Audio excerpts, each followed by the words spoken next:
Good evening, everyone. It's 9 p.m. It's Wednesday, and it's time for another edition of Friend of a Wounded Heart, hosted by Hope and Action Network. Before we get into this evening's proceedings, Cheryl, could you say a word of prayer first, please? Good night, everyone. Heavenly Father, we do want to thank you for being here with us tonight. We want to thank you for the opportunity whereby we can strengthen ourselves to strengthen each other. As the program begins, have those who are still to come on, have them come on hastily and gain something from what is being said this afternoon. Be with our speaker so that they will share this information with us and we can share it with others. Continue being with us. Thank you for these opportunities also. In Jesus' name, amen.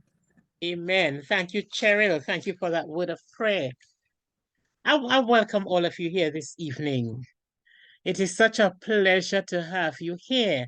And there are some persons who are with us every Wednesday evening. Without you, I don't know what our program would be. You contribute to our success. And then from time to time, we have new persons joining us, and we welcome the new persons as well. It is such a pleasure to have you here. It is such a pleasure to have you contribute. And we do urge you to continue to share our invitations so that other persons could benefit from what we're doing here. This evening, I might not have Akeisha with me. She is quite busy, and if she can get away, she will join me a little later. But she has been my co-host from very early. She prepares our flyer from week to week, and we collaborate with respect to how we're going to address each issue that we choose to target. We are doing this because as Hope and Action Network, our vision is a better society built on strong foundations through the empowerment of everyone. We looked at society, we do not like what is happening, and we believe that we can contribute to making a better society. So we are here every week at 9 p.m. and we have been here now for this is our 48th session. So we have been here 47 times before, and soon we are going to be celebrating the big 50. We have dealt with a variety of topics over the 47 weeks that we have been here. And I'll give you an idea of some, or a reminder of some of the topics that we have covered so far. Happy Independence. And I will always love you. And I know we had fun with that one. I'm a single girl or boy, and we were dealing with singlehood and how we treat ourselves and how we approach singlehood.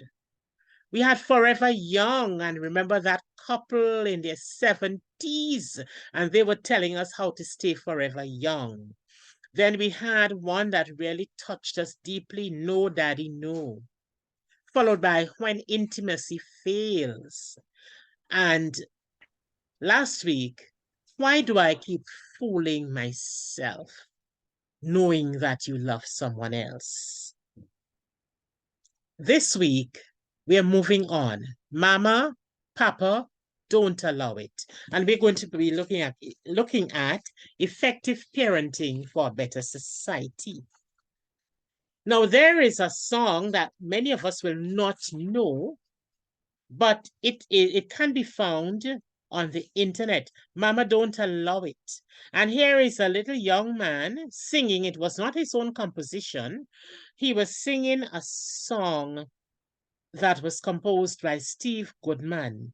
It says, Mama, don't allow no music playing in here. Mama, don't allow no music playing in here. We don't care what Mama don't allow. We're going to play some music anyhow. Mama don't allow no music playing in here. And it has several stanzas talking about the mandolin. Mama doesn't allow mandolin playing or guitar playing or piano playing or fiddle or bass or percussion. And they were saying, we don't care what Mama don't allow. We're going to play it anyhow. Many years ago, Steve Goodman wrote this song. Mama Don't Allow It. And it was sung by a young teen idol called Franky Lymon.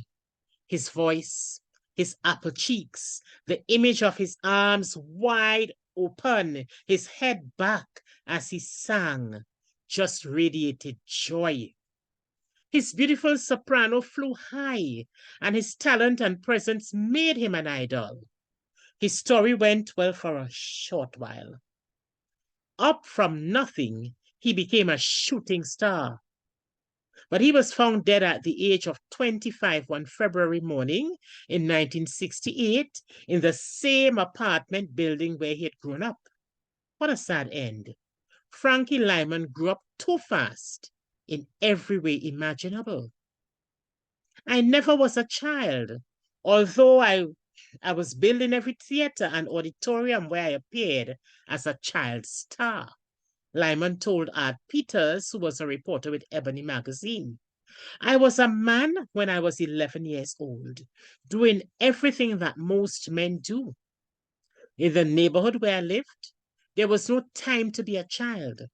There were 5 children in my family, and my folks had to scuffle to make ends meet. My father was a truck driver, and my mother worked as a domestic in white folks' homes.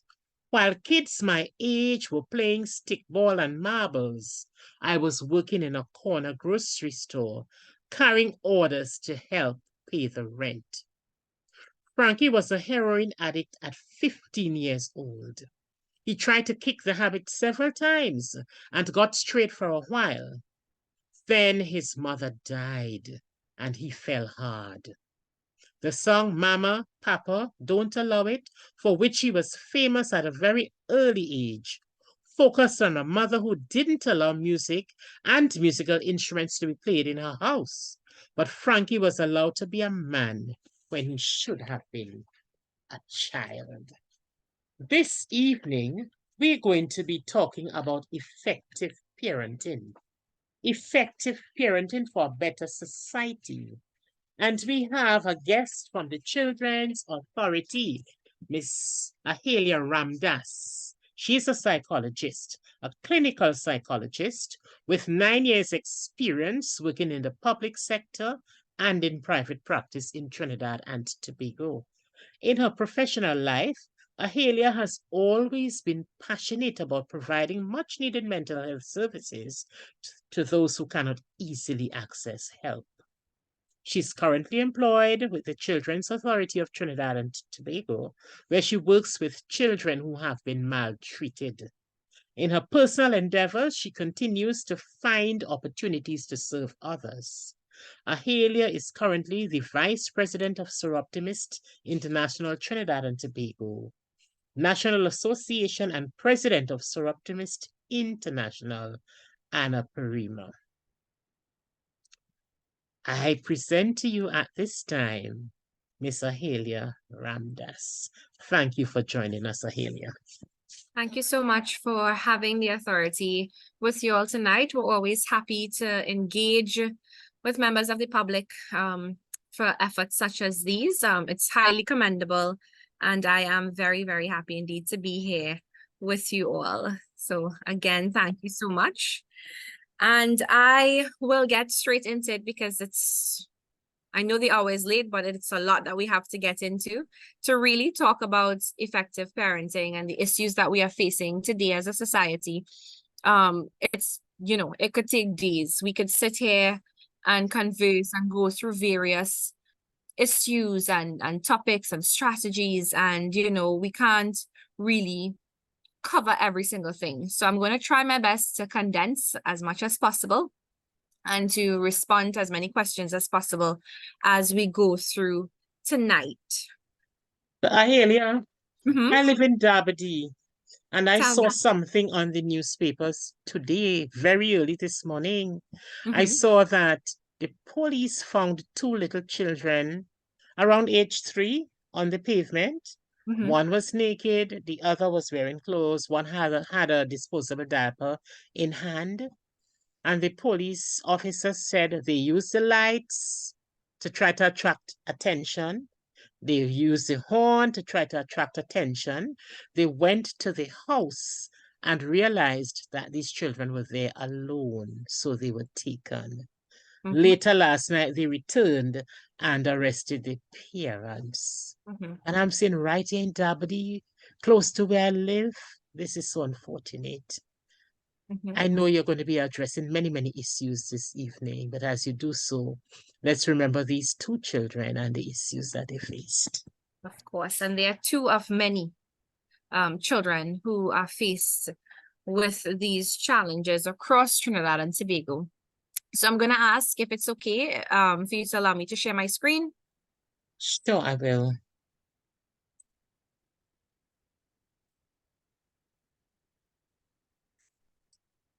You should be able to do so now. All right, lovely. Thank you. We can all see the screen? Yes, we can. Okay. So like I said, it's a lot of information that I've tried to condense into a very short space of time. So I will be moving quickly through some bits and taking my time on others. Yes? So the first thing I want to do is sort of give a snapshot of what the reality is in Trinidad and Tobago. You spoke about these two very young children, and I wanted to give us a big picture, right?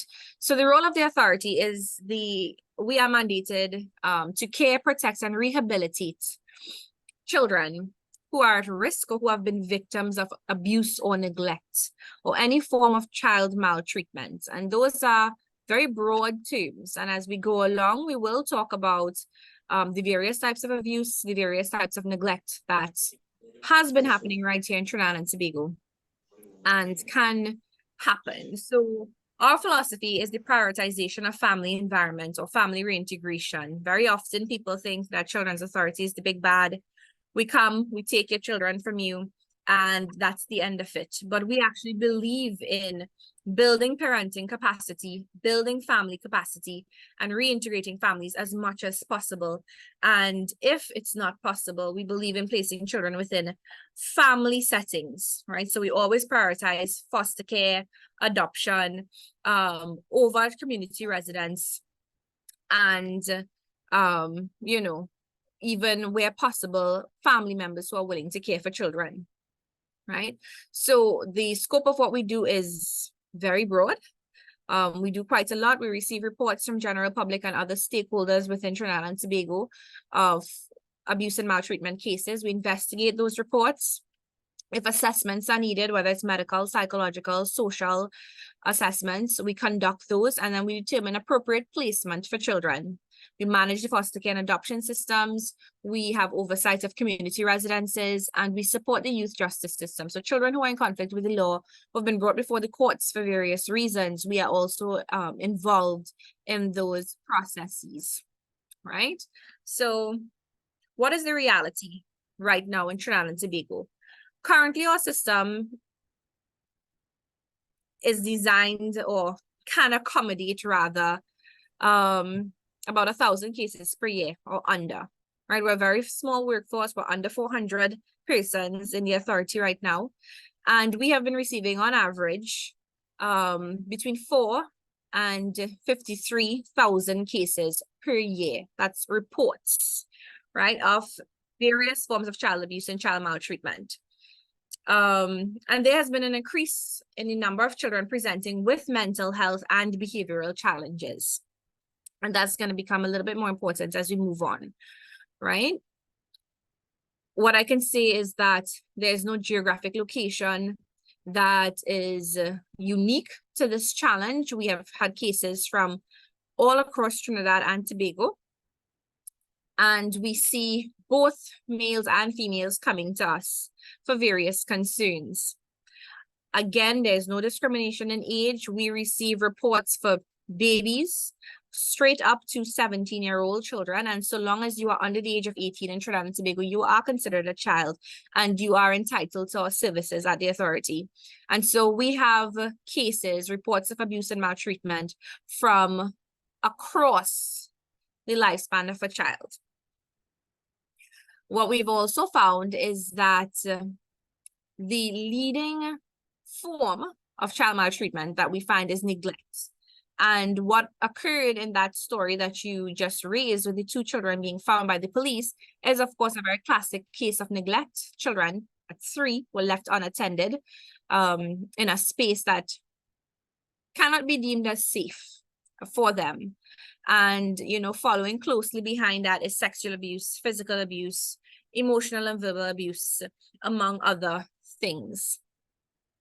We've also noticed that the majority of the time, the perpetrators of maltreatment are known to our children. They are likely the primary caregiver, whether it's mommy, daddy, stepmommy, stepdaddy, auntie or uncle, grandpa or grandma who's caring for the children, or some other person, whether it's a biological relative or someone they've grown up with as a relative. It's more likely someone that the child knows, right? We have noticed that sexual abuse, physical abuse, and neglect are the most reported types of maltreatment. We've noticed that females are predominantly victims of sexual and physical abuse, and males are most often victims of neglect. And I can say that, you know, that's very well maybe something that is cultural, that belief that boys can fend for themselves and we leave them to run outside in the yard, play, entertain themselves. Perpetrators, of course, are known to children. And even today in 2023, when we have had so much advancement in so many things, we still find that in Trinidad and Tobago, harsh punishment and humiliation of our children is something that is still very prevalent, right? So that is just a snapshot of what is happening in Trinidad and Tobago and the reasons that we are faced with all of these challenges, or our children are faced with all of these challenges, you know, are widespread. We can't point our finger to one particular thing. You know, there's so many social challenges and so many other issues happening within our society that has given rise to these particular, you know, atrocities that are facing our children. And it's time as a society that we step up and we pay attention and we ask ourselves, how can we do better, or how can we do differently for our children? Because we have to be mindful of the fact that our children are the future generation. They are the ones who are going to grow and become, you know, the active members of society. And do we want a perpetuation of these same issues decades from now? Or do we want to get to that point where we have broken these particular trends and these particular cycles and we can progress as a nation? So the fact that you all are on tonight, you know, interested in learning more about effective parenting, and I like that the topic is effective parenting for a better society. You know, it says that you are interested in learning something different. One of the biggest challenges we have with our adult population is that we have this mentality, you know, the way that we were raised, you know, we went through it, so we grew up fine, we got out okay, we survived it, we're doing all right. So, you know, what's so wrong with it? And that is a mentality that we have to change. As adults, we need to come to that point where we recognize that even though our parents may have done the best they knew how to for us, it doesn't necessarily mean that it was the best that could be done.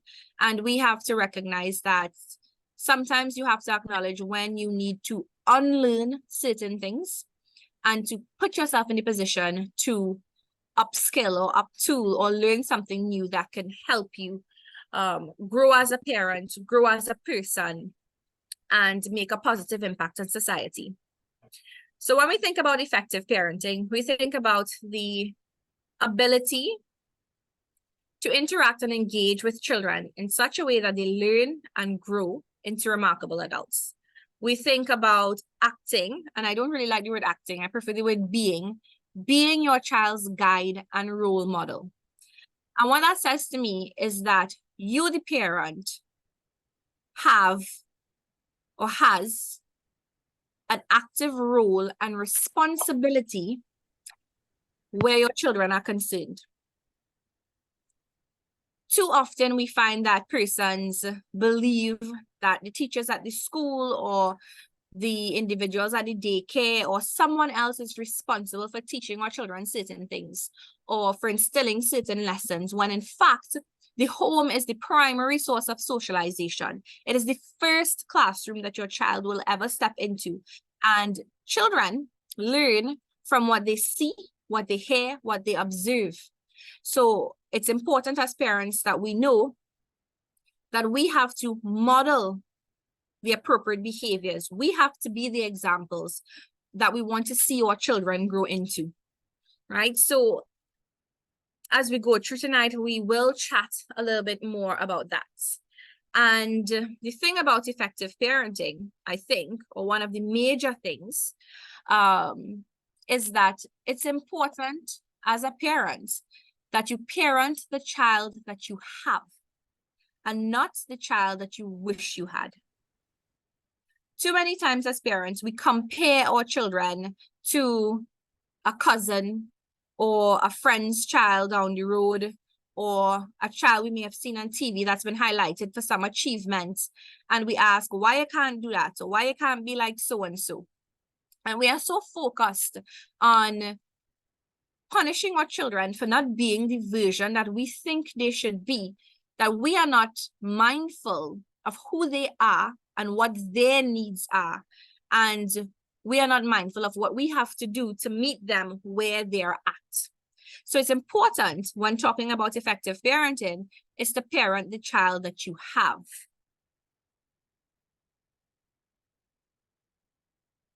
And one of the things when we talk about parenting is understanding development of a child. And that's important because it will help us as parents know what is appropriate and what is inappropriate for the age of child that we have, right? So the first thing we understand is that principles of growth and development. So the growth and development is something that is continuous. It doesn't just stop at a particular age. As human beings, growth and development is ongoing, right? It is predictable in some regards. So we know that you will crawl, stand, walk. We know that you will start language using single words and building simple sentences and going on to fuller, longer sentences. It's important to know that it happens at a varied rate, right? So not everything will occur at, even though it's predictable, not everything will occur necessarily at the same exact time. And we have to be mindful of that. It is unique. So we have to appreciate that each individual is unique, and you cannot compare a child with another child and their growth and development. There are general markers that you want to be aware of in terms of your child's development, but you have to remember that their trajectory is theirs. And we have to be mindful of nature versus nurture. So nature, the traits that they have. Nurture is the environment that you provide for your child. So ask yourself, what kind of environment am I providing for my child? Is it an enriched environment with opportunities for them to learn the life skills that they need?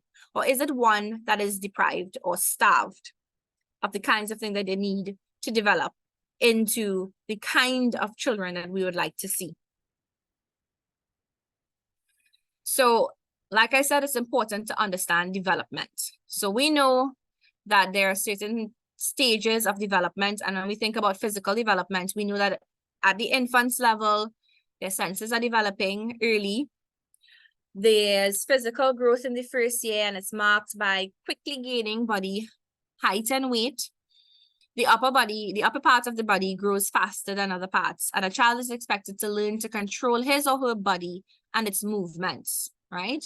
As they grow and they get older, we know that physically they start to develop, their limbs get longer. So, you know, things even out a bit, because very little children, you find that their heads are a bit bigger than their bodies. And as they continue into childhood, all of that will even out. They will learn how to control their arms and legs and control their body. During adolescence, we know there's an increase in physical development, and your sexual organs appear, and we know that there's a lot of hormonal changes and all of these things. So it's important for us to understand, as a child grows through, physically develops over their lifespan, It's things that we just have to be aware of. We know when they hit adolescence, and many of us find that adolescence is the most troublesome or tiresome stage with our children. And it's because, hey, they're developing, their hormones are increasing and changing. And so, you know, they're presenting as though they're completely different children that you would have known from when they were younger. But it's important for us to remember that all of that is normal, and it's normal development, right? We have to understand that social emotional development is also different or varies across the stages, right? What your baby is learning compared to what your 6, 7, 8-year-old child is learning is very different. And you want to be aware of what stage your child is in and what are the important lessons they need to learn at that stage. So for instance, a child between 2 and 3 years old, they are learning autonomy versus shame or doubt. So can I do things on my own? We sometimes have a lot of parents who coddle their children. They don't want them to take risks. They don't want them to fall. So they hold them and they don't give them the opportunity to explore their environments. But at that stage in development, they actually need to do that because they are learning control of their body, and they are learning to be brave, to go out into their environment and explore a little bit. And that's a skill that is transferable across their lifespan, and it's something that they need to do, right? Jump to adolescence. What they are trying to understand here is identity versus role confusion. So a lot of the times we have adolescents or teenagers, and we find that they're pushing boundaries. We find that all of a sudden, you know, they were raised in a particular way and now they're acting contrary to that. And what we need to understand as parents is that is normal. It's normal for adolescent age children to question the values and norms that they would have grown with, because they are trying to understand, is this really me? Is this who I am? It does not mean that they will abandon their beliefs or abandon these norms. They just need a little bit of space to figure out, is this really who I am? And, you know, are these really my beliefs? Is this really where I want to go in life? And so we just have to be mindful of that when dealing with our children, when creating the right environment for them to thrive, to ask their questions, to explore and learn new things, and to continue their development, right? So I'm not going to go into every single one, but it's important for us to know that at different stages of development, there are different key lessons that your children are trying to learn. And as parents, it's important for us to provide the right opportunities for them to do that. We also have to remember that cognitive development is different at each stage as well, right? So younger children think very concrete. They don't have the ability just yet to think abstract and to hold the perspectives of, or multiple perspectives, or see different reasons and perspectives behind things, right? It's just, they have not reached that stage of development as yet. So we have to be mindful, if we're dealing with a younger child and we're trying to teach them right from wrong, remember their thinking is more concrete. They may not fully understand why what they did is wrong. And so you have to be patient enough to explain and teach and guide appropriately, as opposed to getting upset and lashing out because you feel they're just being difficult, you know? So it's important for us to remember that at different ages and different stages, different skills are developing. And I want to encourage all of you here and all of you who will be watching this video potentially after to read up on these different theories of development, you know, social, emotional, cognitive development, so that you understand what are the needs for each stage that your child is going through, right? So that brings us to parenting styles. So this is always a very tricky topic to talk about, and oftentimes some parents may be a little bit defensive when we started to talk about the different types of parenting styles and which style tends to be the more effective or the more, the one we should be gravitating toward. So I'm going to pause here and I'm going to give you all a few minutes to read through these different parenting styles. And then I'm going to ask a few of you to tell me which type of parenting style you think you actually operate within?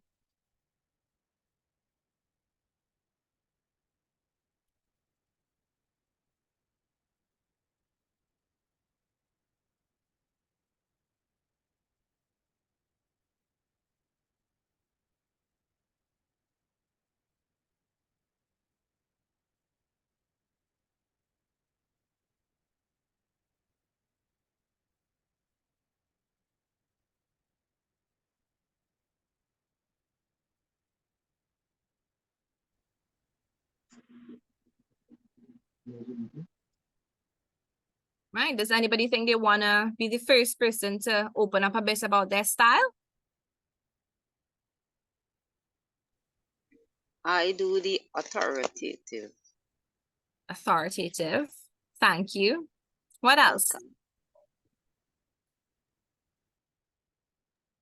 I think I use a mixture of permissive, authoritative, and authoritarian sometimes based on the scenario. What do you think you use most? Authoritative. Okay.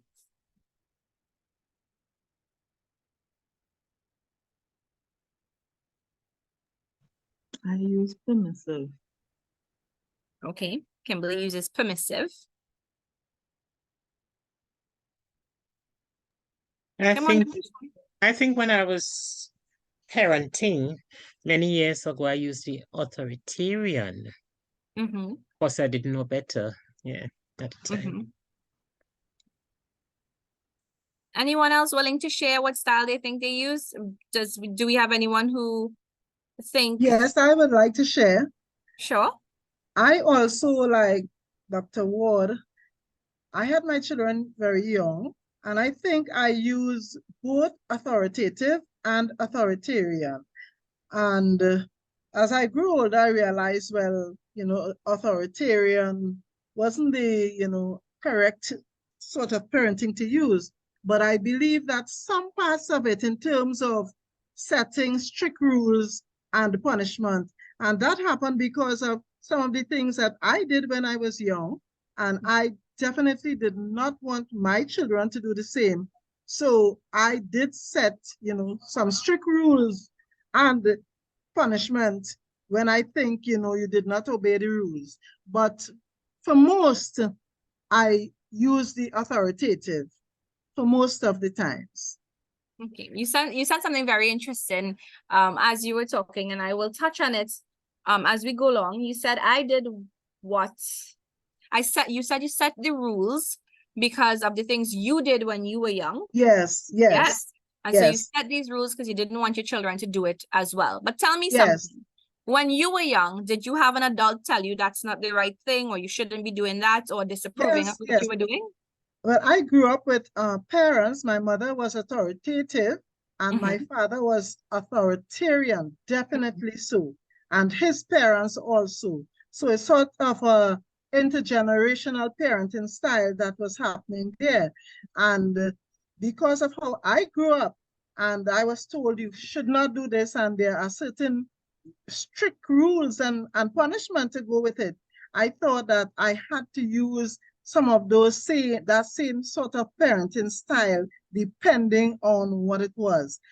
However, I did use the parenting style of my mother too, because you use the authoritative, solving the problems and so on. When I think, well, this is what I should do. But I am really, confessing that I did include that authoritarian aspect of it also.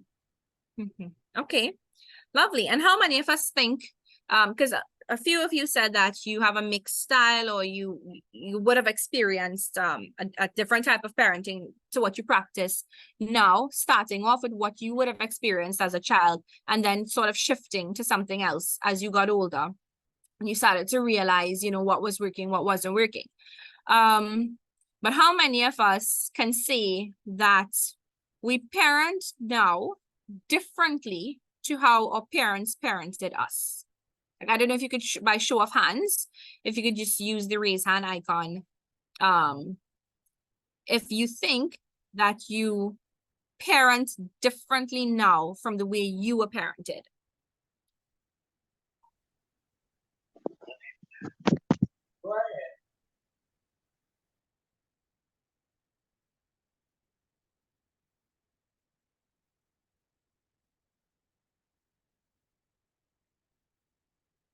Okay, so I didn't see many hands. So am I correct in my assumption that the majority of you are parenting the same way your parents would have parented you?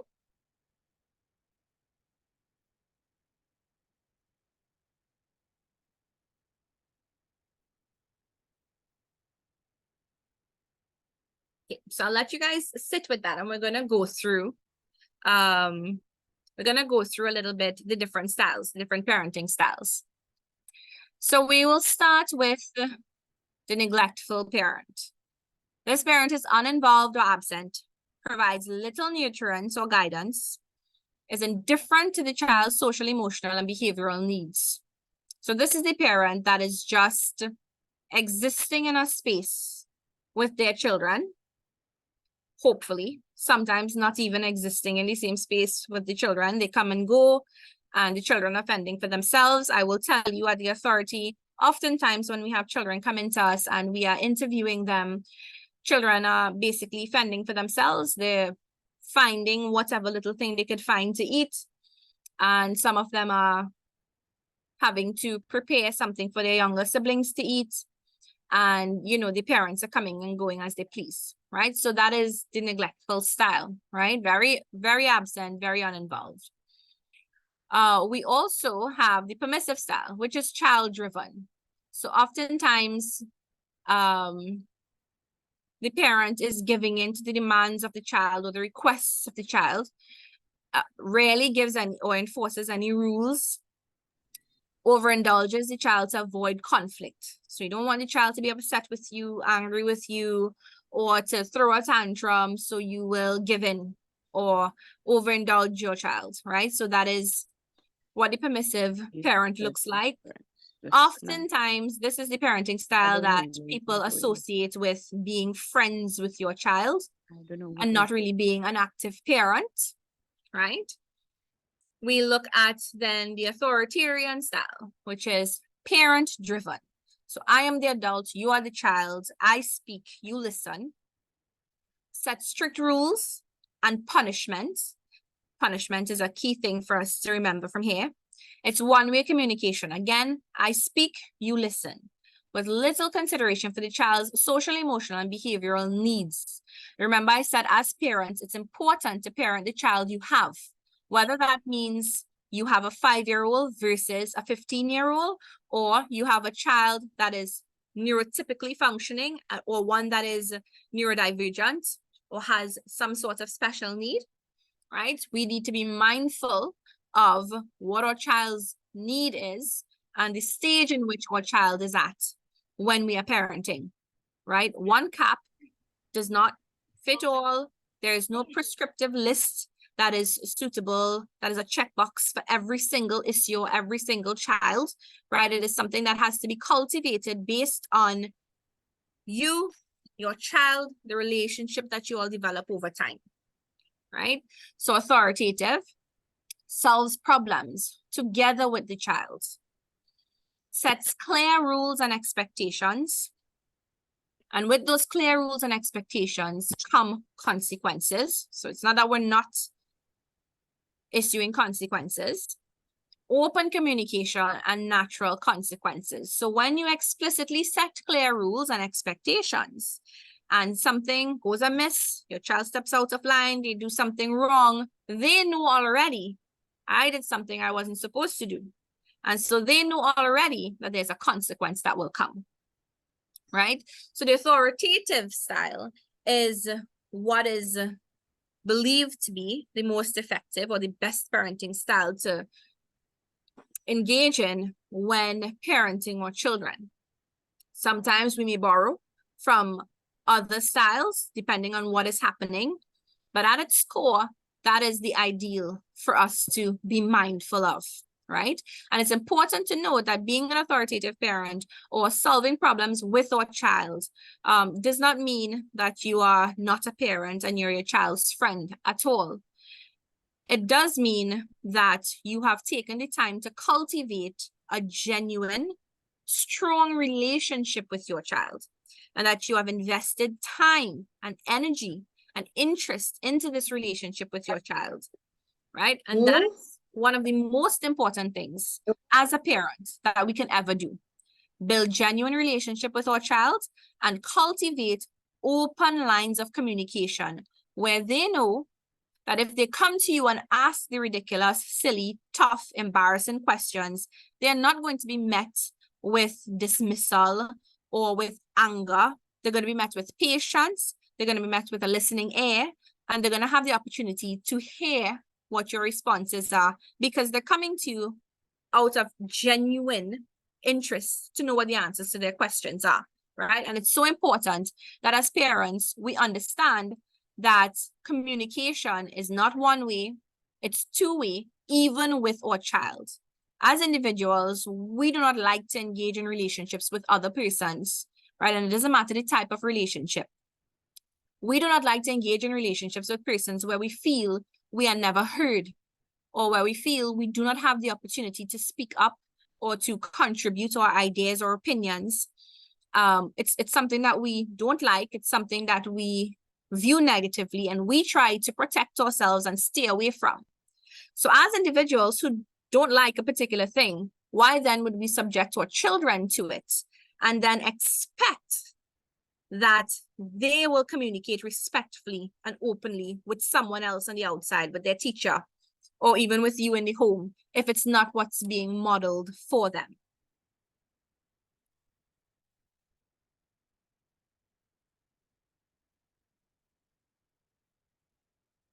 So positive parenting is a parenting style that is under that umbrella of authoritative parenting. It is one that focuses on parenting with love, warmth, kindness, open communication, mutual respect, and it focuses on guiding children towards the target behaviors through encouragement and teaching, right? So it's about being supportive, letting your children know, I'm here for you. If you have questions, if something is happening in your life, I am here. I'm here to listen. I am here to believe you, right? And being supportive parents means that you have to have a real relationship with your child. So oftentimes we find that when we think about spending time with family, or when you ask parents, well, do you all spend time together as a family? When they describe what spending time looks like, it's that they're all sitting in the television room, children watching TV, parents on the phone, or parents reading or doing something else. And that's existing in a space together. It's not necessarily spending time together and being present and attentive or attuned to what's happening with your children. So building relationship is important. Through relationship, you can then be a support to your child. Your child will know that I have a supportive parent. It's linked to involvement, right? We now, long time, children ran free, they're running through the neighborhood, they're playing crickets in the road, they, running through the bush with each other, and that's how we spent our days, or how we spent our time. These days, parents have enrolled children in a host of extracurricular things, right? But how many parents are actually spending time with their children, engaging in activities that are not just family activities, but interests that your child has? So I know my child likes the environment and they like to explore and learn new things, or maybe they like bugs. How many of us are willing to go out into the yard and crawl around with them and to read up on their favorite type of bugs, or, the things that interest them? So it's important that we become interested in our children. It's also about developing healthy lifestyles.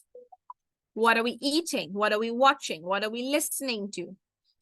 When we are exercising, are we doing it to ensure that we are keeping a healthy, balanced lifestyle? Are we telling our kids they should do so and so and not doing it ourselves? Remember, children learn by modeling. What are we modeling for our children? It involves rewards, but not airy-fairy rewards. When you communicate explicitly the rules, the expectations, the goals that you have, when your children are able to behave in a particular way or to achieve a particular thing, then they are rewarded for that. And that serves as an encouragement to continue the types of behaviors we want to see. Rewarding your children for achieving, and by achieving, I don't mean doing well in tests only. I mean, you've been trying to get your child to pick up their clothes off the floor, and they finally, after several reminders, started picking up their clothes. Okay, we're going to give them treats, or we're going to give them, you got an extra half an hour for TV because I'm so proud that you've been able to learn this skill or to do this particular thing I've been trying to get you to do. It is not bribing our children. We are not bribing them to do things. So rewards have to be utilized in a way where it's not given for every single little thing, because you can interchange giving a reward with praising achievement, verbal praise, giving a hug, giving a high five. They are all positive ways to encourage our children that will encourage continued behavior or positive behaviors that we want to see, right? Again, encourage. We want to listen. We want to listen to understand what our children are saying to us, not just to hear. So we want to explain things to our children, explicitly teach. Take a moment to sit down and talk with your children. Growing up, what we had was, I am the parent, I said to do so and so, so you have to do it. And a child would ask, why? Or they would push against that boundary. And I will say that children genuinely want to know why. Why is this the expectation? Either they're not seeing you do something, so they want to know, if you're not doing it, why do I have to do it? Or they genuinely don't understand what is the reason that you're saying they can't do so and so, right? We want to encourage trust. So your children have to know that you are there for them. They have to know that you will catch them when they fall. They have to know that even when they misstep, you are still there to listen, to love, to be kind. We want to inspire. We want to enforce rules. So like I said, engaging in positive parenting is not about being airy-fairy or being your friend. There are still rules. There are still expectations that you have to sit with your children and explicitly teach. These are the expectations. These are the rules. These are why we have them. And if this doesn't happen, these are the consequences. And it's important that we have patience with our children. Growing up, we would get in trouble for things like accidentally spilling something or breaking something in the kitchen by accident. Maybe you're 5, you're 6, you're clumsy, it slip out of your hand, and we would still get ball up. We might get a tap, we'll get in trouble. But we have to understand again the stage and the age of your child. That is natural for a child of that age to be a little clumsy. They're still developing fine motor skills. They're still developing these types of skills. And so they bump into something and something falls over. They're still learning control of their body, right? And mastering gross and fine motor skills. So we have to be mindful and patient. When our children do something that is upsetting, because you are human, it is natural for you to be angry and upset if something happens. We have to take a step back, take a deep breath, and calm ourselves before we engage with our children. Because engaging when you are in a heightened emotional state means that you may say something you don't mean, or do something that you don't mean, or compromise the quality of the relationship that you are building with your child, compromise the trust that they've built in you. And that is not something that is good in the long term, right? So these are just a few of the ways that you can engage in positive parenting strategies, that you can be open to building relationships with your children, building open lines of communication, being clear and explicit in what the expectations are, supporting and encouraging our children. And next to building relationships and ensuring open lines of communication, right, we have to remember to that modeling is the best way for your children to learn, much more than speaking. It's easy to tell children what they ought to do or what not to do. But when they see, when they have an example to follow, right, that is when they actually learn what they ought to do or what not to do. And it's important to be mindful of being consistent as well. A lot of the times when parents come to you and you tell them, try this and that strategy, they're having a hard time. Okay, have you tried this? Have you tried that? And they try it for a week, and because it has not worked, they throw it in the bush. They give up. They move on. But it's important to remember that you have to be patient and you have to be consistent, because change does not happen overnight. It happens in increments. Sometimes those increments are really tiny. Sometimes it might be leaps and bounds. Sometimes it may even regress. But you have to be patient, remain consistent, and stay the course. And eventually, you will see the outcome that you would like to see. A lot of the times, parents think that, okay, well, I've been doing things, this way for all their lives, and now they're 12, 13, they're not going to listen to me. It might be very difficult to change your parenting approach or to change up things in your home, but it doesn't mean that it's impossible. It's possible to start parenting in a positive way, to start showing love and kindness and warmth to our children, because sometimes we think that our kids know. But truthfully, how many of us actually take the time to say to our kids, I love you, or to say to our kids, I'm proud of you? We are quick to condemn and quick to point out their wrongs, but how many times do we actually make a point of the positive things? So all of those things are, mindsets that we have to change, and little strategies that we have to start employing to start shifting things and changing the way we think about parenting and the way that we actually parent.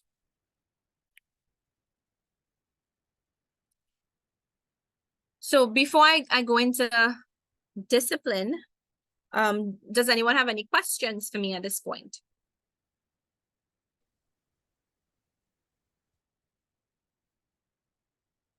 I know I've been talking for quite some time, so if anyone has questions at this point, we can do some of those. I have a question. Sure. When the style of parenting that you had adopted is not the one that is best, right? What method or approach would one take to correct or to address those? Or am I jumping ahead of the No. So tell me, can you give me an example? So what? All So right, you've been so- operating in this style and you want to shift. So what's the style you Yes. want to shift from? From the pessimist, was it pessimistic or pessimistic? The permissive? Permissive style of parenting, and you want to have the more disciplined or structured parenting method. So I would suggest you start small because shifting from permissive to a system that is very structured is going to be very difficult for your child. Because if they're accustomed to doing things their own way, getting their demands met immediately, right? Switching to a completely different style, like all at once, is going to create a lot of disruption in the home. So what you do is take a look at what you're doing. What are the actual strategies you're using? And then slowly changing them one by one, having those conversations, right? So it's gonna feel hard, not just for the child, but for you too as the parent. So for example, the child is demanding to have something and they want it right now, and you're doing something that you can't drop. Now, a permissive parent may drop everything to run, go give their child whatever they want because they don't want them to throw a tantrum or to cry or even to disrupt them as the parent, right? Because it's not always about giving in to the child because, oh, I love them so much, I don't want them to be sad. Sometimes it is a way to also disconnect and have that space. I will just let them do what they want or give them what they want because I would also need my space to do certain things, right? So whatever the reason, you start approaching it little by little. They demand, you're going to have to hold on. Mommy is doing something. As soon as I'm finished, I will attend to you. I will give you so-and-so, right? Or you've already had 2 cookies. You cannot have another one because that's too much sugar, right? And they will throw their tantrum and they will cry and wail and bawl, but you have to be consistent. And slowly, as they start to see things changing within the home, they're going to be sad. They may be withdrawn for a little while. They may be angry at you. They may say they hate you and all of these things, but you just have to stay the course, be consistent, counter that with, I love you. I'm doing these things because I love you. Some things have to change so that we both can grow and we both can get better. So always being open and honest and explicit in what the changes are, why the changes are occurring, and always making sure that they know I love you. This is not a punishment. This is not because you're bad or you've done something, but things simply need to change. So pick the things, start simple, the easier things to start tackling and changing, start changing them and graduate to the bigger things that might be harder to change. And remember to just be consistent. It's also important that if you are living in a 2-parent household, or if you're living in an extended family situation, or even if you're co-parenting with a spouse or the ex-spouse or ex-partner, it's important that all persons who are engaged in parenting are on the same page. You can't be trying to employ positive parenting strategies and someone else in the house is being permissive. It's going to send mixed messages. It's going to undermine your efforts to change your strategies, and it's not going to take. And it's going to create that conflict and that disruption that you don't really want. So everyone must be on the same page. Everyone who's co-parenting or engaged in parenting must know this is the way that we're going to do things. And everyone must be on board. Because if that's not happening, what the child will learn is mommy no longer wants to do so-and-so, so I'll go to granny. Or mommy doesn't want to do so-and-so, so I'll go to daddy. And if you are living separately from the child's other parents, I don't want to live in this house anymore. I want to go live at that other house, right? So it has to be something that is employed across the board if you are making these types of changes. Any other question? How do we see the results of permissive parenting styles playing out in society? And what can we do about it? So the thing about permissive parenting style, so what is one of the main challenges with permissive is that your child does not learn impulse control and does not learn how to delay gratification because needs are being met instantly, or needs are, even if it's not being met instantly, it's just being met and they're now accustomed to getting their way or getting what they want. So there's almost a sense of entitlement, right? And that's just one possibility. We have to remember that children are different as well, and their temperament might be different. So not every child who's parented in this way will necessarily present in that manner, because there are lots of other factors as well. But these are just some of the things that you may see. And so what's happening is when they go out into the world, in the environment that mom or dad is not there, and their demands are not immediately met, you potentially have disruptive behavior, or you potentially have a situation where, you know, they might be disrespectful, or they might take to insisting or demanding that they have their way, which may not always work well for them in a school setting. When they grow into adults, they're also going to have this mentality that, hey, I get what I want when I want. You know, your children may not, with this type of parenting, they may not learn problem solving skills.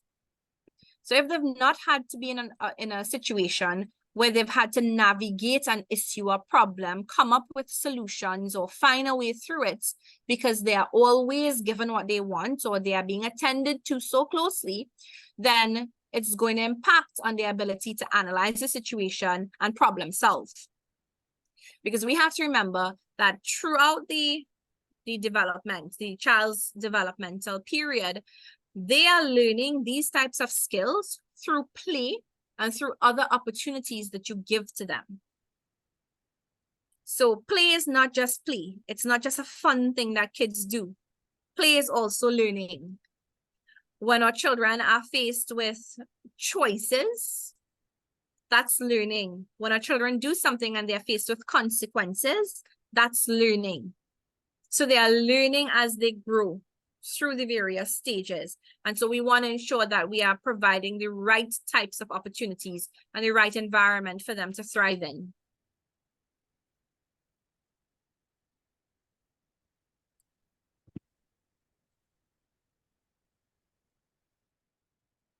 Any other question?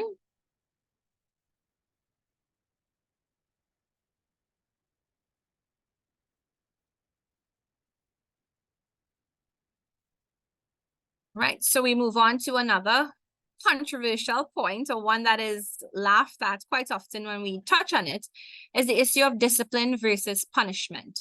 Now, is it the same thing? Do y'all think, because we use it interchangeably in Trinidad and Tobago, and I think other places around the world also use them interchangeably, is discipline and punishment the same thing?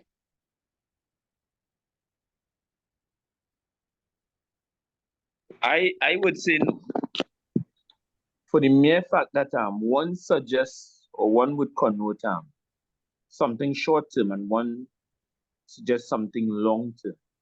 Punishment deals with an instantaneous thing and as such is short term.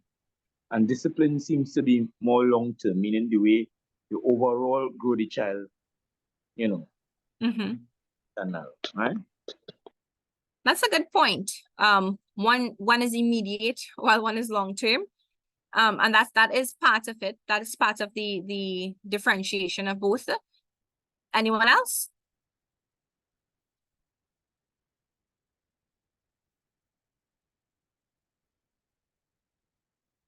So when we think about okay, I will say discipline is the way that you train a child.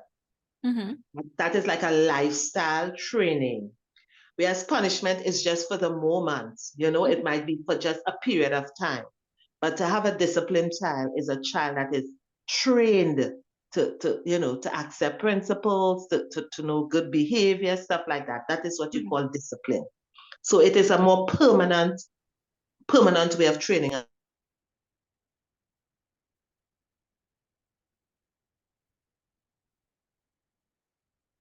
All right, thank you. So yes, so discipline and punishment are two different things. When we think about punishment, we think about inflicting pain or humiliation in that moment, right? So physical punishment teaches children that hurting others might be okay, because remember, we are modeling different behaviors for children. So if we react with physical punishment, they are going to react with physical punishment or aggression as well. It can break down relationships. It can cause physical damage to your child. It opens the door to physical abuse. And that's one I will come back to, right? It's not effective in the long term. So no research has shown that physical punishment actually works in deterring behavior that you don't want, right? It oftentimes results in children hiding to do the same thing or to do the same thing spitefully. It impacts children's development. So when I say it opens the door to physical abuse, what is the line? What is the line between physical punishment and physical abuse? Because it's a very thin line. So when we get into the habit of punishing with physical methods, we could potentially cross that line into the realm of physical abuse because we have reacted in a heightened emotional state, and we've lashed out at our child, and now our child has bruises or marks on their body.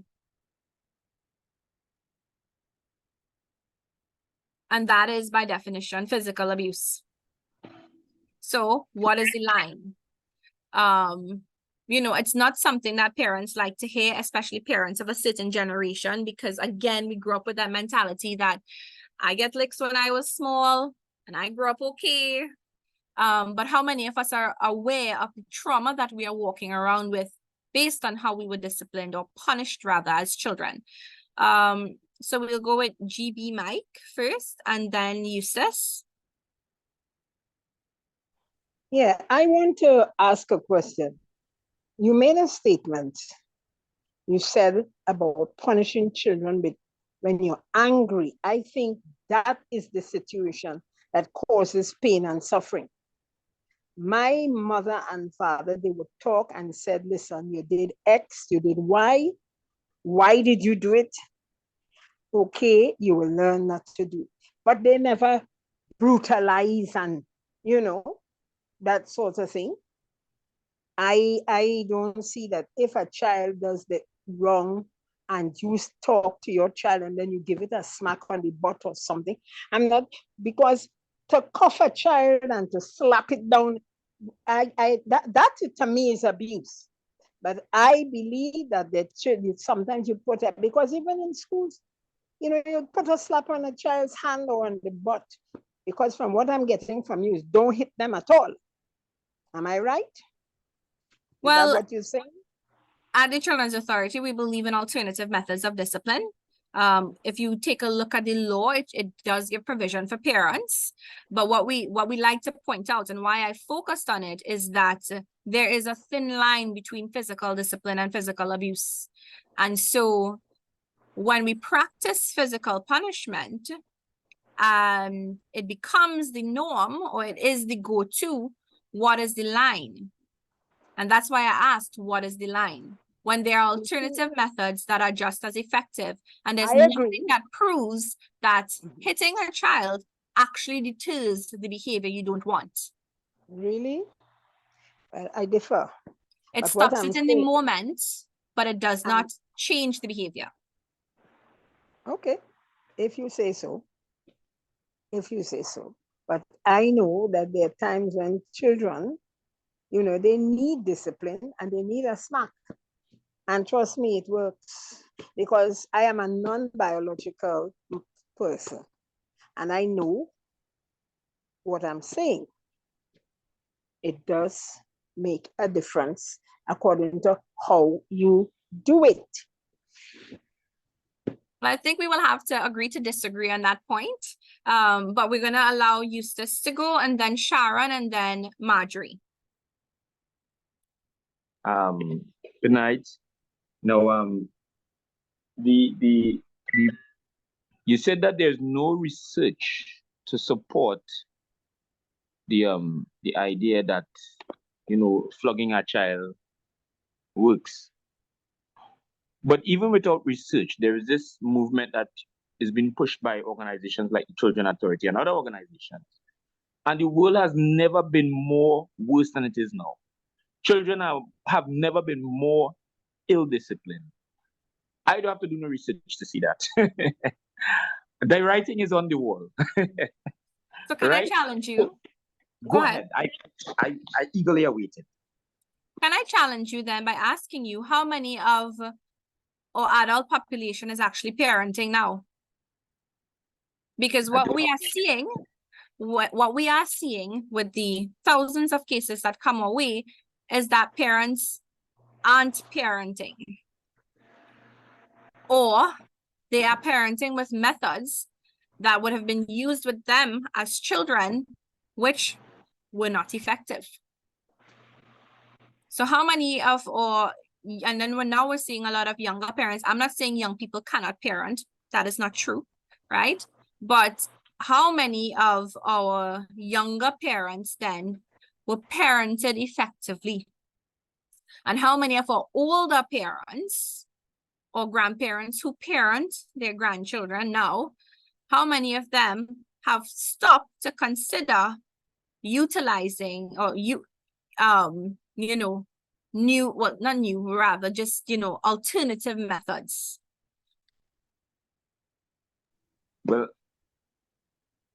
I might say none, but could I sit, right? Mm-hmm.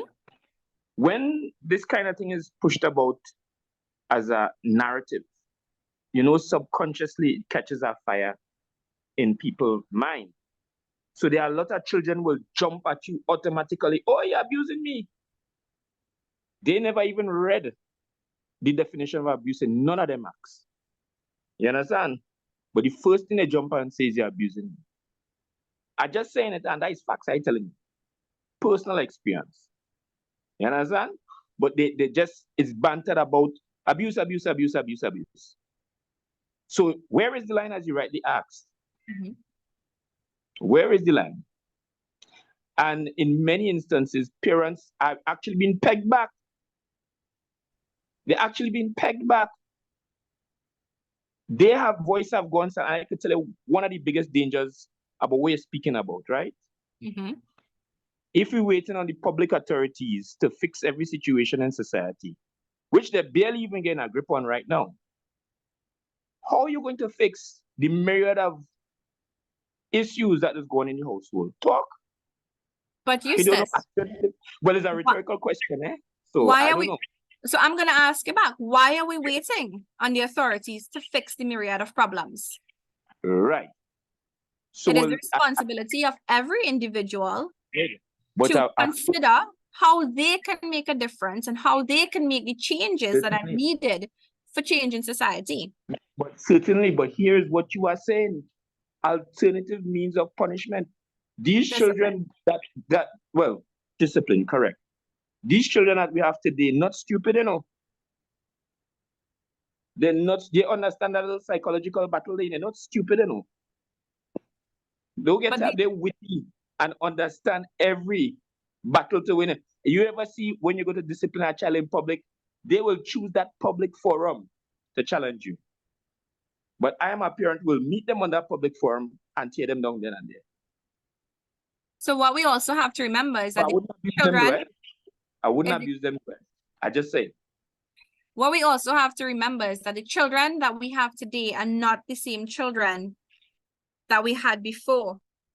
Society is different, circumstances are different, and so the generations that we have now are completely different. You cannot compare childhood now with childhood then.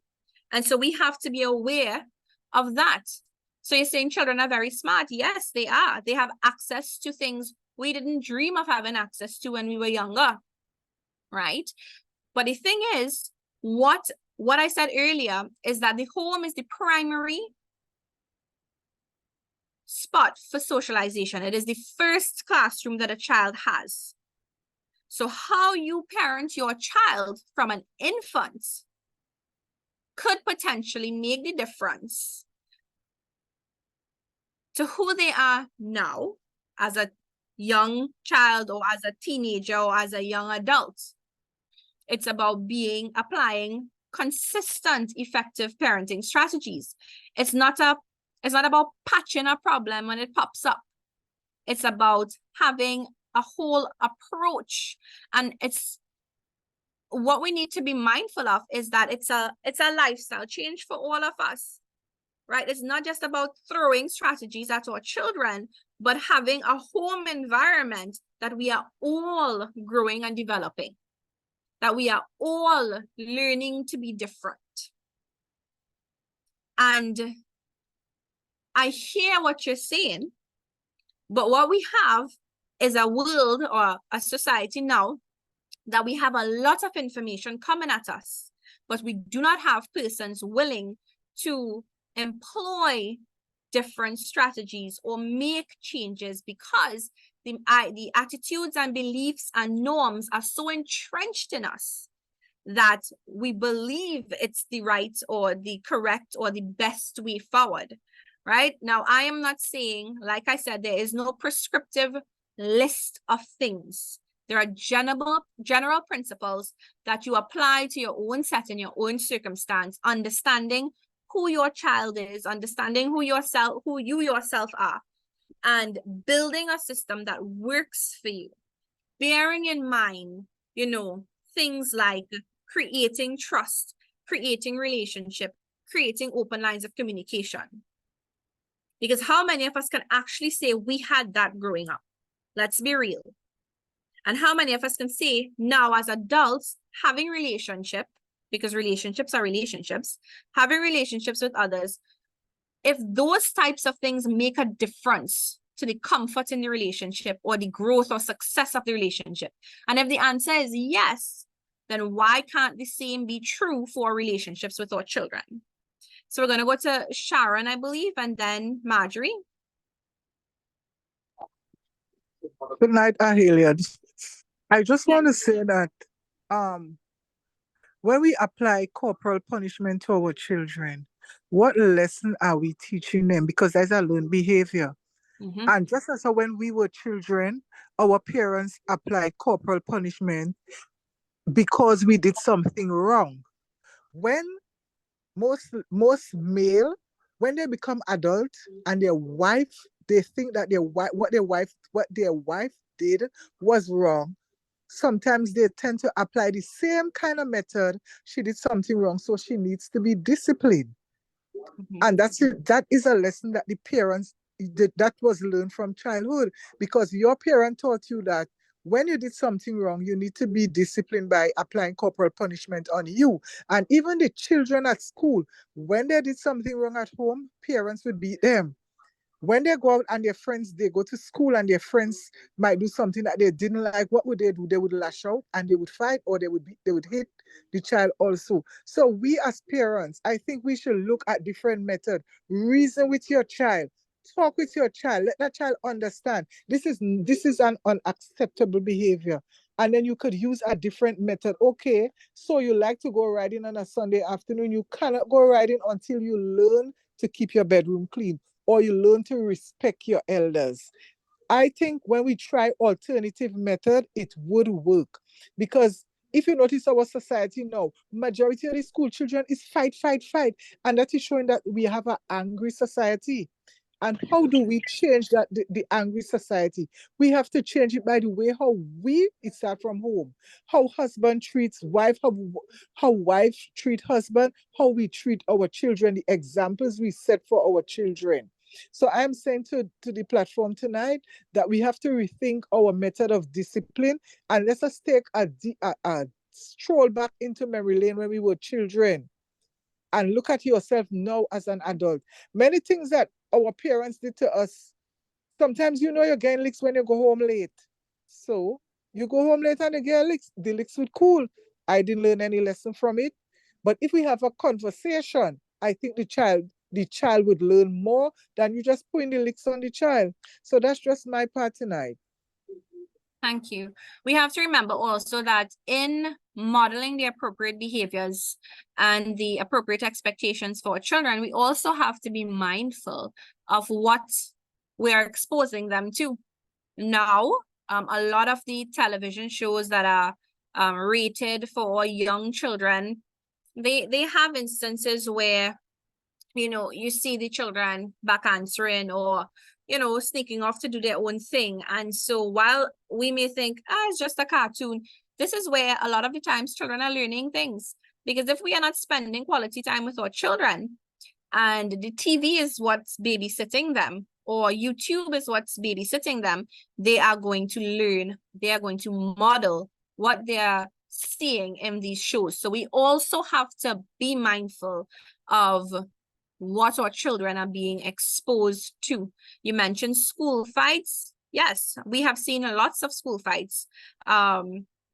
But have we not also seen videos or heard reports of parents going in school to fight teachers for correcting their children? So then what are those parents teaching their children?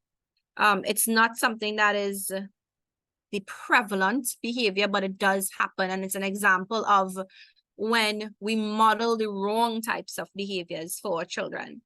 Marjorie, then DeRosa. I'm sitting here listening to you. I'm a grandmother now, and it scares me. Most of the young people I know would say, I don't want children, because it's scary. It's so scary.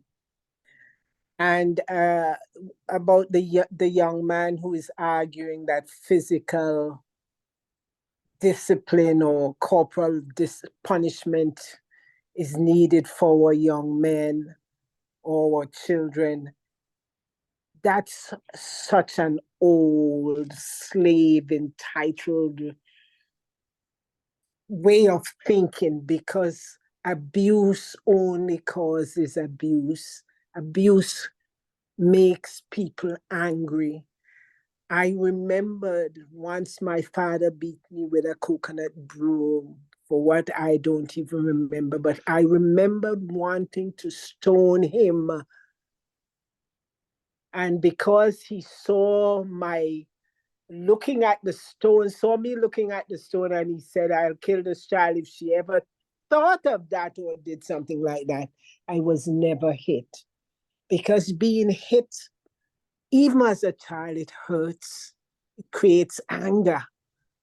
And this is what we are teaching our kids, to be angry. We are not using words. We're not even spending time with our kids.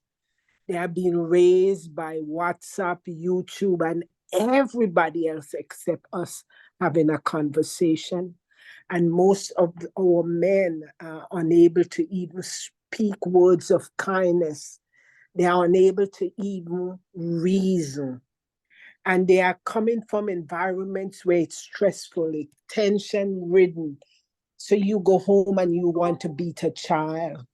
Tell me how you're going to do that, control beating. There's nothing called control beating.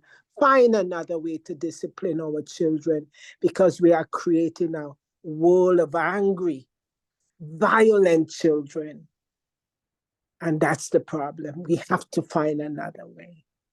And I feel sorry for every young parent out there, because these children are not the children that we were.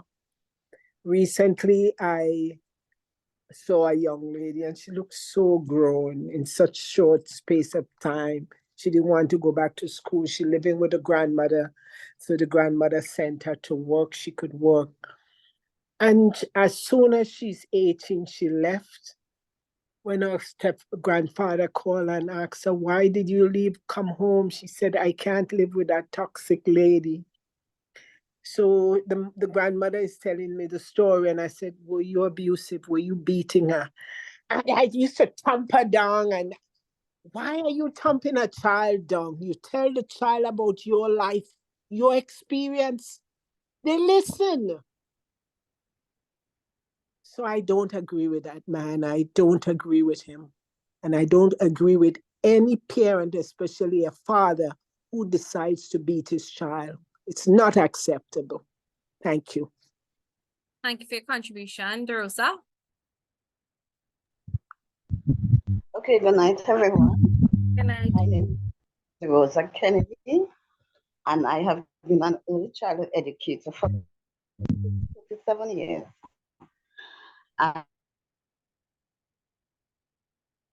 DeRosa, you're going in and out a bit. I try to.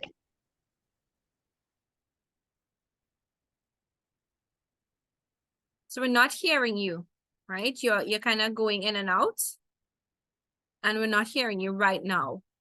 So Eustace, I'm gonna allow Teresa to go. I'm gonna give someone who's not gone yet an opportunity to speak. Hopefully DeRosa can get back on in that time. So Teresa, you can go ahead with your contribution. Okay, thank you so much. I agree with our previous speaker that we must find alternative ways to correct our children, because actually many parents are correcting their children and they themselves need correcting. That's what I'm seeing. That is what is causing this whole problem, because many parents, men, they may come home and they may beat their children. You're lying, you must not tell lies, and you are lying blatantly. You're lying to the neighbors, you're lying to your wives, and sometimes the wives also. And I can give an example of something I saw some years ago. Although I mentioned to you all, I too, as a young parent, when I was a young parent, I too, beat my children. To put it like that, I used to beat my children according to what I think that they should get licks for this or that, because of how I grew up, and I thought that was the right thing to do. But as I grew older, as I mentioned before, I realized that that wasn't the correct way to do it. And I'm telling you this example I saw with my own daughter. She did not parent her children the way I parented them. And I remember a day I saw my grandson walking down the stairs with a computer in his hand, a laptop in his hand, and the laptop fell. And I heard my daughter say, his name is Shaylon. She said, Shaylon, why didn't you ask me for my computer before you just, took it up and walking down the stairs? Come on, pick it up and go back upstairs. And her husband, he just said, okay, go back upstairs and so on. I was really shocked because I know in my time, I would have, gotten into a fit. Oh my God, why are you coming down with this laptop? And I'm thinking the cost of the laptop and all this thing. Now, this is what our parents did. If we broke a glass or any little thing, you're going to get licks for sure for breaking that. And when you look at it as you grow older, what is really a glass or a plate or these material things? The love between parents and the bonding between parents and children, that is what is really important. And that is what some parents don't realize.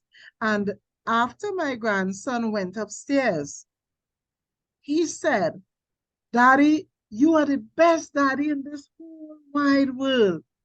I was really taken aback. I said, well, look at that. And it was a lesson, even for me as an adult, it was a lesson that, beating him would not have resolved the problem. The computer fell already. And the things that, material things are not as important as relationship.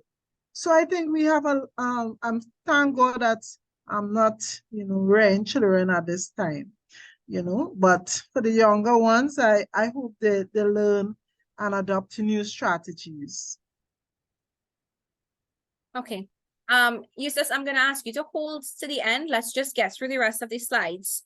And then if we have more time, we'll open up a bit again, right? But we really want to get through the information. So Patrice, if you can hold just until I get through the next few lines, right?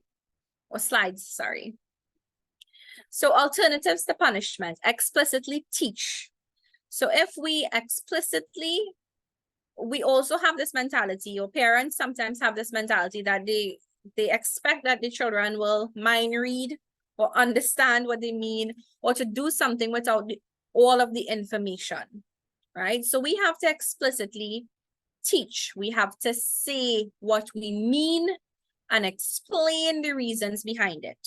We need to give praise when praise is due. It can be for the littlest things, it can be for the hugest things, but we have to employ praise to encourage the types of behaviors that we would like to see. We have to lead by example, and that cannot be stressed anymore. We have to model the appropriate behaviors for our children. So one of the things, my sister has 3 kids. They are literally at my house more than they are at home.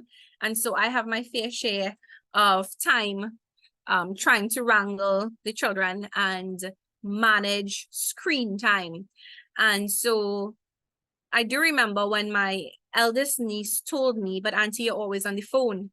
Now I work a lot through my phone. And I said that to them. But in saying that to them, they're not going to understand. Their mind, they're thinking it's after 4. How do you mean you're working? They're not thinking that I have other things that are happening that are still within the world of work that I'm potentially doing. And so I have to mentally now shut off at a certain time and put my phone down. And even if it's to go sit with them or to go talk to them, I have to mentally switch off and do that. Because I can't tell them, limit your screen time, being on the phone or being at in front of the TV for such long periods of time is not good for you. And yet all they are seeing is me with a phone in my face, right? So it's important for us to lead by example. We need to avoid threats and shouting. Remain patient and calm. In a heightened emotional state, we are likely going to say things that cannot be unsaid, that potentially can make things worse, can diminish a child's worth, can, you know, harm them in a way that we may not be able to see. It does not mean that we do not correct or we do not draw attention to the misbehavior or the behavior that we do not, you know, want to encourage or we do not appreciate. It just means that we are doing it in a calm and patient manner, right? Avoid labeling children. So avoid saying you're a bad child or even you're a good child. You can do good things, you can do bad things, but we don't want children to grow with the idea that they are bad. We can negotiate a compromise. And what that looks like is giving set alternatives, right? So you want to sit down and watch 3 hours of TV. I'm telling you, no, that's not possible. What you can do is watch an hour of TV now, spend an hour outside in the yard with me. And depending on, you know, how well you behave outside, I might let you get an extra half an hour when we come back. Or, you know, just giving alternatives for something. So it's a give and a take. So sometimes you negotiate, but they have to know that there are limits, there are boundaries, and you stick with it, right? Use guidance and counseling method. So we guide, we counsel along the way. If it is you are in a position where your child is not responding to you, maybe the trust is a bit broken, maybe they are just too emotional, too angry with you in this moment that they just can't see reason or can't hear you, but they have a good relationship with their uncle, or they have a good relationship with this one. You ask that person to step in as a mediator, you know, to calm the situation, settle the situation, see if they respond to them. You give opportunities. Children learn by doing, right? So you give opportunities. And when our children make mistakes, we remain calm as much as possible, even if we saw it coming from a mile away, big flashing red lights and red flags. Sometimes our children just simply have to learn by doing. And we can guide as much as possible. We can warn as much as possible, especially in that adolescent age, when children are pushing boundaries because they are trying to affirm their own identities. We can preach as much as we want to. Sometimes they will still break the rule. They will still do what they want. And then that's an opportunity for them to learn from that. We do not get angry and punish them and, you know, blow it up into this big thing. But we use it as a teaching opportunity. You still apply your consequences, but at the same time, use it as an opportunity. You set boundaries, and again, you are explicit in what these boundaries are, and breaking these boundaries will result in these types of consequences, right? So there are alternatives to punishment. I know a lot of the times people think that it seems airy-fairy, that's not going to work, and it's because we have been groomed to believe a certain thing about corporal punishment, or we are so accustomed to a particular type of discipline that we believe it's the right thing or the right way, or simply because there is that belief, and this is a real one, where lots of people think, and you hear it in passing as a joke in serious conversations, well, I get relics as a child and I turn out okay, so it's not going to hurt them, or it's not going to leave a scar, it's not going to do this, it's not going to do that. But then I want to challenge you all and ask you all, how many of our adult population is walking around right now with trauma, with scars, with unhealed wounds, with issues? Because that is also a reality that oftentimes we do not like to face. I'm not saying everyone is walking around with trauma. I'm not saying that every adult walking around needs help, but how many of us can actually say we got through childhood unscathed?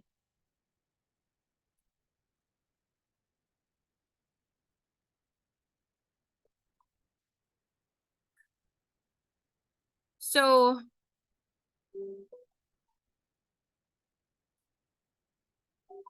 I will stop there for now. The rest of the presentation, because we are the Children's Authority, is really about child protection when your child has been exposed to some sort of maltreatment, you know, what we do. It's important for us to know, and I will just say it here as parents, we have physical abuse, which oftentimes parents believe that they are not physically abusing their child, they are simply disciplining their child. But physical abuse is when we apply corporal punishment that results in harm, physical harm to a child, bruising, scars, lacerations, is as extreme as broken bones.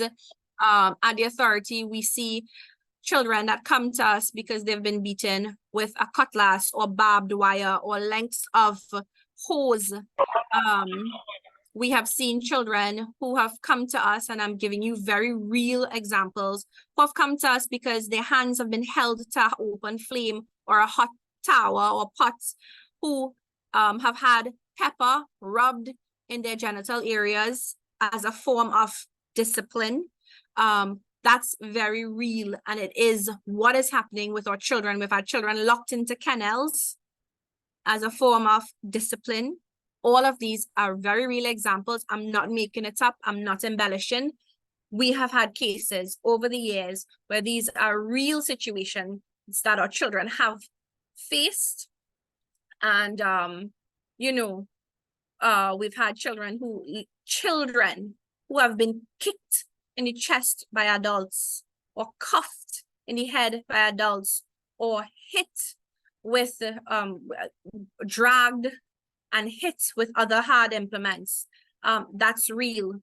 We have had children who have been, or who, and right now we've had babies who have been sexually abused. And when I say babies, I mean literal babies who have had implements or digits placed into their genitals, babies, you know, and we've had young girls passed around to various men by parents. We have had fathers, grandfathers, uncles, even mothers sexually abusing their children. That is real and happening in Trinidad and Tobago. We have had parents who have psychologically abused their children, said the worst of worst things to them, diminished their worth, diminished who they are. And when children hear that they're no good, or they can't learn, or they can't do this, or they can't do that, or they're not this, or they're not that, that has an impact on our children, and it carries through. Abuse is linked with deviant behaviors later on in life. Abuse is linked with depression and anxiety. It is linked with substance abuse. It is linked with increased risky behaviors, right? Such as sexual promiscuity in the cases of sexual abuse. It is linked with absconding and all of these things that we hear. And oftentimes, you know, we hear these things come across in the news that this child is missing and that child is missing. And automatically we go to that victim blaming place where we say she ran away to be with a man, or this and that and the other. And we are not being mindful that our children are being harmed on a daily basis, that the environments within which we are raising our children are not safe. And we have to do better. And it comes down to taking responsibility. We have to get back to that place where we create a village for our children. I say it as much as possible, as much as I can. You know, we don't have that physical village anymore because everyone is shut into their houses because of crime, because of this. No one wants to, you know, come out and look and see because they're afraid of retribution themselves. But we can create villages for our children by surrounding them with trusted adults, by having our support systems, by letting them know, right? We have to stop things like these old mentalities, like forcing our children to hug and kiss every single auntie and uncle, because not every single auntie and uncle has our children's best interest at heart. That is part of effective parenting, teaching your children physical boundaries that will keep them safe as well, right? So there's so much, and we can talk all night, and there's so much we can talk about in terms of negative and harmful attitudes, beliefs, and norms that we have grown to believe is normal, but is not so normal and is putting our children at risk. You know, I really want to challenge everyone.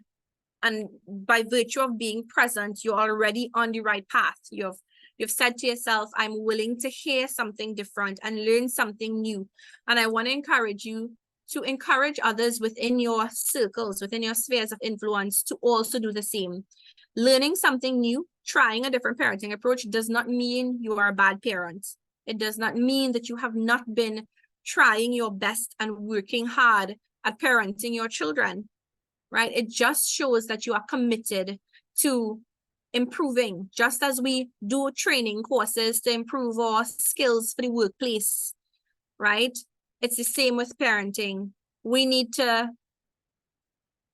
appreciate how serious and important the role of a parent and a caregiver is, and we need to do better for the children in Trinidad and Tobago. So I'll close there because I know it's getting very late. You know, I will hand over back to our host. Of course, if we are continuing and we still have some questions, I don't mind, but I will hand over to you for you to take it to the end. Thank you, Ms. Ramdas. This has been so interesting. And we could have listened to you all night, but we know it's not possible. I thank you for the rich information you shared with us this evening. And I sat here thinking, we need to have this lady back at some other time. She is so knowledgeable. You've shared so much with us. But I want to go back to our little friend, Franky Lymon, who I introduced at the beginning of the program, who said he was not a child. He was not permitted to be a child. He was performing from age 11 thereabout, and he was exposed to everything that adults were exposed to. And he eventually died of an overdose, drug overdose. If the Children's Authority had existed in Franky's time, what advice would you have given to his parents? Exactly that children should be children. Too often we parentify children, and I was now going to put that in the chat, and parentifying children really is putting responsibilities upon them that are not meant for them, because they are not at the cognitive or social emotional space to handle that increased load. I know that in the past, not for me, but in my parents' time, they had to quit school and they had to work, and because they were, you know, money needed to be made to get food to eat and all of these things. But when we have to appreciate we're no longer there. And while there are still a lot of struggles and a lot of challenges, and I know that there are a lot of people still living in poverty, still, you know, fighting against the social struggles, right? We have to remember that children are children, and it is not their place to be an adult. It's not their place to look after younger children. It's not their place to work, to miss school to work. So helping out in the family garden and selling a little thing on the evening after school to get a little change, a little vegetables or whatever. I'm not talking about instances like that. I'm talking about actual labor. You know, it's not meant for kids. And one thing about the story that, you know, you said is that I don't know why mom didn't want music in the house or why he couldn't play instruments, but children have to be encouraged to follow their passions and their interests as well. And we live in a time where it is so easy to make a living and a life out of so many different skills. We're not bound anymore by certain professions that are the only way to make, you know, a little money. If we encourage our kids from young who are interested in music, you never know where they can be, or kids who are interested in sports. So it's important, one, that we never parentify children. We let them be children. Children have rights, and that's a right to play, a right to family, a right to school, and so many other rights. And those rights are extended to them up until the age of 17 years, right? 17 years, because under the laws of Trinidad and Tobago, they are still children. And we have to start investing our love, time, and efforts into our children. We have to encourage them along their interests, because that is how we build and strengthen who they are as individuals and send them out into the world, you know, confident and able to meet the challenges that come their way.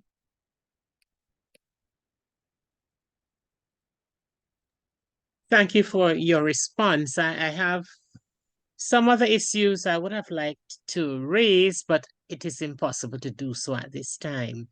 So I want to thank you. I am thanking you, Ms. Ramdas, for taking the time. I know you had a class before you joined us, and you seem to be so full of energy at this time of evening. Thank you for sharing with us.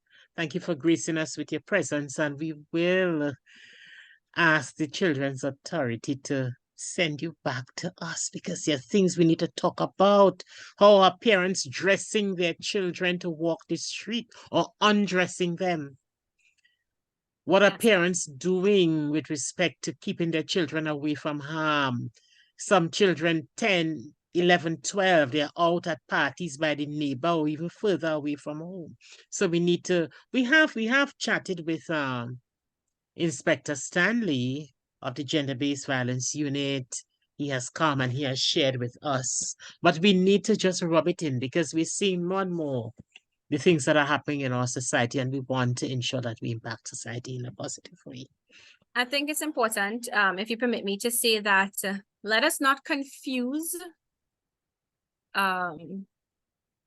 self-expression and certain freedoms with inappropriate behavior or inappropriate things, right? We see parents dressing very, very young children in in adult styles that are not very, you know, appropriate for their age. They don't have any idea of what modesty is, and it's not about censoring or stifling, but there are child appropriate clothing and there are adult appropriate clothing. There are things appropriate for adults and there are things that are not appropriate for children. And so we need to be mindful that, you know, we're not confusing certain freedoms and self-expression and even interests, like I spoke before. We're not confusing that with ensuring that we are raising respectful young people who understand there's a time and a place for certain things, and things that are appropriate versus inappropriate. Yes, thank you for clarifying that for us. So, my dear participants, we have come to the end of this evening's proceedings. We have gone through so many issues. We've spoken about the types of parenting, discipline, and punishment. We have spoken about positive parenting, including being supportive and encouraging and developing trust, being involved, using praise, inspiring our children, engaging in healthy lifestyles, listening to them, enforcing rules, rewarding, explaining things to them, and having patience. So we have some takeaways. We have some things to take away from this session. And Kimberly was asking, how do we change? And you said start small. So maybe we can start with something on this list and just expand. Once we've succeeded or we've tried something, add something else. But we certainly have food for thought and strategies for implementing or changing the way we parent. I thank you so much. If you have friends, relatives, you know of parents who were not logged on this evening, we encourage you to share the recordings, which will be on the Hope and Action Network's Facebook page, Joan Bobb-Ward's Facebook page, Joan Bobb-Ward's YouTube channel. And we discuss interesting topics every week. The login information is always the same. It's a recurring meeting. And there is always something to learn as you log in. Invite others. Share the invitations. Let's build a better society. And next week, we are going to be dealing with leaving me standing. You know, leaving me standing with a broken heart. We're going to be talking about breakups and how we manage those situations, how we remain sane, and how we move on after a breakup. So we look forward to seeing you. I wish you a very, very restful evening. And I ask Anne-Marie to say that closing prayer for us. Thank you, Miss Ramdas. We thank you for the sacrifice. We thank you for the information. And somebody's asking for a part 2. Yes, I did say we will invite Miss Ramdas again to share with us. Anne-Marie. Kind and most gracious Father, we thank you for today. Lord, we thank you for all your blessings that you have bestowed upon each and every one of us. This evening, Father, we thank you so special for Miss Ramdas. Her contribution to our session tonight was extraordinary. We ask you to continue to bless her. Bless each and every one who was on this platform tonight. Bless the founder of this group. And as we are about to go to our various beds, we ask you for a safe night rest. And Father, for what she has taught us tonight, I am trusting each and every one that we would share with our friends, our family, in all our chat groups, because what she has imparted tonight to us is so valuable. As Dr. Ward would have given the Facebook page and her YouTube page, we share it. Father, we thank you for all your blessings in Jesus' name. Amen. Amen. Thank you, Anne-Marie. Have a good evening, everybody. Miss Ramdas, get some rest. We know you had a long day. And you're still smiling. Thank you so much. Good night, everyone. Let's have a good night. Good night. Good night, everyone. Good.